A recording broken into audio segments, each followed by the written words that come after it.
क्यों और कैसे हुई थी, जानिए सबूत। महाभारत को महाकाव्य रूप में लिखा गया भारत का ऐतिहासिक और दार्शनिक ग्रंथ माना जाता है। ये विश्व का सबसे बड़ा महाकाव्य ग्रंथ है। इसमें लगभग 1 लाख श्लोक हैं, जो इलियड और ओडिसी से 7 गुना ज्यादा माना जाता है। महाभारत का एक छोटा सा हिस्सा मात्र है गीता। महाभारत में वेदों और अन्य हिंदू ग्रंथों का सार निहित है। महाभारत को महर्षि वेद व्यास जी ने लिखा था। आओ जानते हैं महाभारत कब, कहाँ, क्यों और कैसे हुई थी। महाभारत का युद्ध कब हुआ था। शोधानुसार महाभारत का युद्ध 22 नवंबर 3067 ईसा पूर्व हुआ था।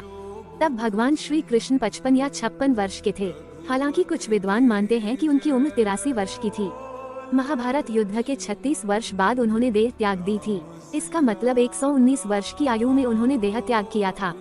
आर्यभट्ट के अनुसार महाभारत युद्ध 3137 ईसा में हुआ।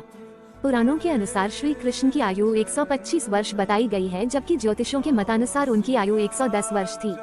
ज्योतिषियों अनुसार कलियुग के आरंभ होने से 6 माह पूर्व मार्गशीर्ष शुक्ल 14 को महाभारत का युद्ध का आरंभ हुआ था, जो 18 दिनों तक चला था। कलियुग का आरंभ श्री कृष्ण के निधन के 35 वर्ष पश्चात हुआ। महाभारत ग्रंथ की रचना कब हुई थी।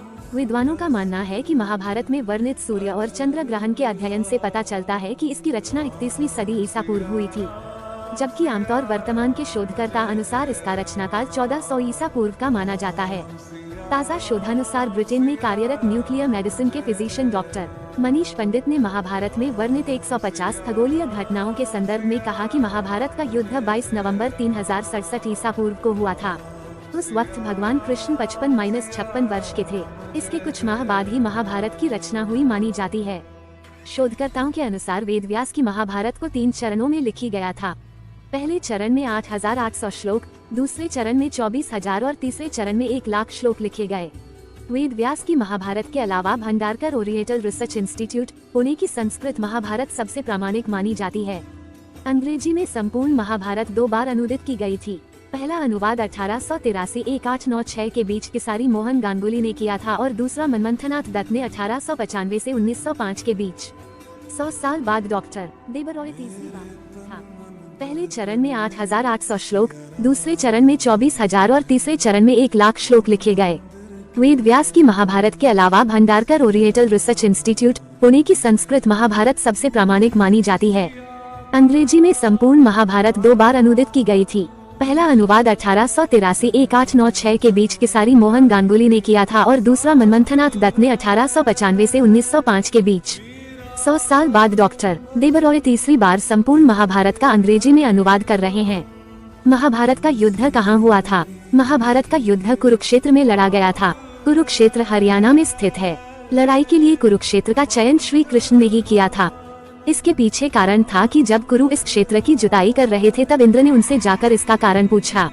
कुरु ने कहा कि जो भी व्यक्ति इस स्थान पर मारा जाए वो पुण्य लोक में जाए, ऐसी मेरी इच्छा है। इंद्र उनकी बात को हंसी में उड़ाते हुए स्वर्गलोक चले गए, लेकिन बाद में उन्हें ये समझ में आ गया।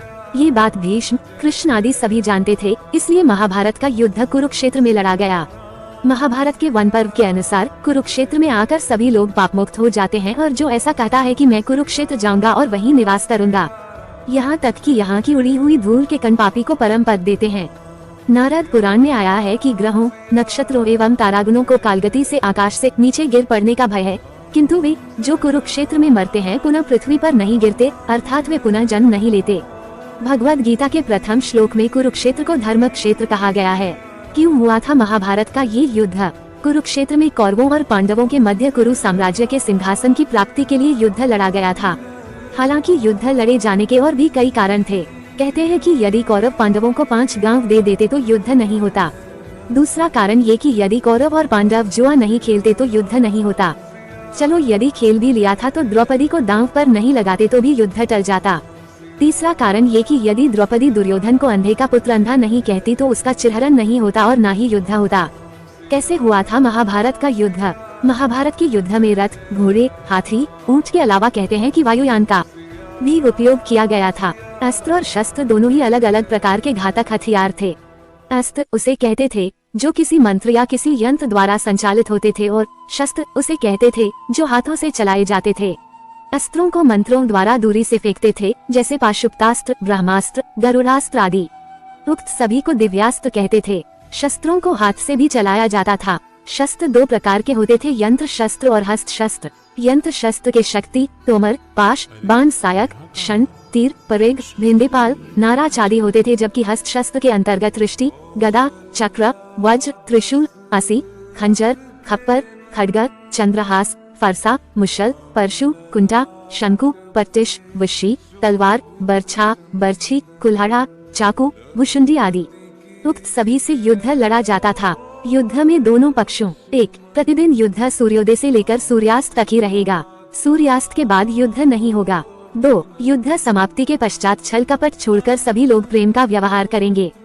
3. रथी रथी से, हाथी वाला हाथी वाले से और पैदल पैदल से ही युद्ध करेगा।